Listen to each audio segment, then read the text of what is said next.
बड़ी खबर इस वक्त टीएमसी के कांग्रेस में विलय को लेकर, जिसकी बात मैं कर रहा था, विलय को लेकर तरह तरह की अफवाह शुरू हो चुकी है। जिस तरीके से टीएमसी में लगातार टूट फूट होती जा रही है, उसी वक्त यह बड़ी खबर आ रही है कि ममता बनर्जी का सोनिया गांधी से बार बार मिलने के पीछे कहीं यह भी बड़ी खबर हो सकती है क्या।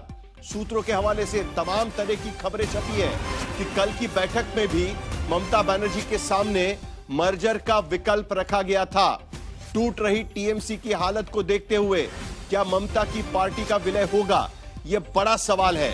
थोड़ी ही देर पहले ममता बनर्जी करीब 1 घंटे की मुलाकात के बाद 10 जनपद से निकली है और इससे पहले कांग्रेस नेता उदित राज कह चुके हैं कि ममता को अब कांग्रेस पार्टी में विलय कर देना चाहिए।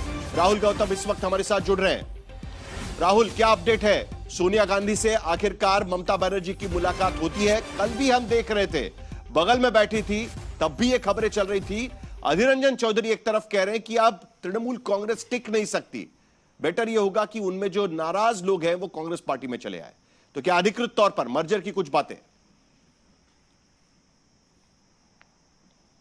देखिए, फिलहाल आधिकारिक तौर पर इस पर लेकर अभी कोई पुष्टि नहीं है, लेकिन जाहिर तौर पर एक लंबे वक्त के अंतराल के बाद आज मुलाकात हुई ममता बनर्जी की। 1 घंटे ये बैठक चली है और आप इसको ऐसे समझिए कि देखिए, ममता बनर्जी यहाँ पर इसलिए आई थी ताकि वो एक मॉरल सपोर्ट, एक पॉलिटिकल सपोर्ट हासिल कर सकें गांधी परिवार से, सोनिया गांधी से। राहुल गांधी नेता प्रतिपक्ष हैं, जाहिर है उनकी बड़ी से है लोकसभा के अंदर। लोकसभा में जो टीएमसी के सांसद हैं वो बागी हैं।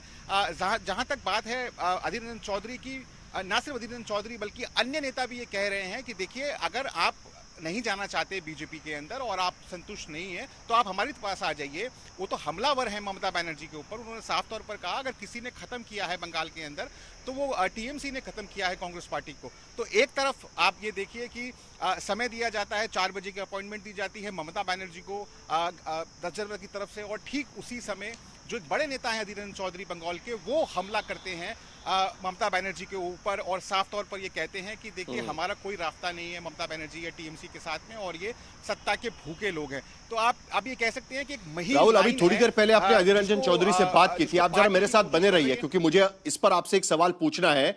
लेकिन जरा अधीर रंजन चौधरी ने आपसे क्या कहा था वो भी जरा एक बार दिखा देते, क्योंकि 3 दिन पहले जब मुझसे बात कर रहे थे तब भी उन्होंने यही प्रस्ताव वहां पर रखा था, लेकिन उनका असली मानना यह है कि तृणमूल कांग्रेस अब टिक नहीं पाएगी। जरा एक बार सुन लेते हैं उन्होंने क्या कहा, फिर राहुल गौतम के पास दोबारा चलेंगे।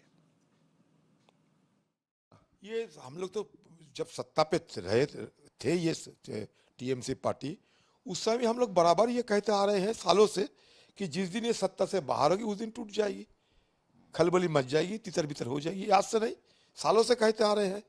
ये हमारा पूर्वाभास ये बहुत पहले हम कर चुके हैं कि सत्ता है तो टीएमसी पार्टी है, सत्ता नहीं है तो टीएमसी पार्टी उब जाएगी, हवा में मिल जाएगी। वैसे हो रहे हैं। जैसे ही सत्ता से दूर हो जाएगी पार्टी खत्म हो जाएगी। राहुल, एक बार फिर अधीर रंजन चौधरी इससे दोहरा रहे हैं और इसी वक्त ममता बनर्जी सोनिया गांधी से मुलाकात भी वहां पर कर रही है।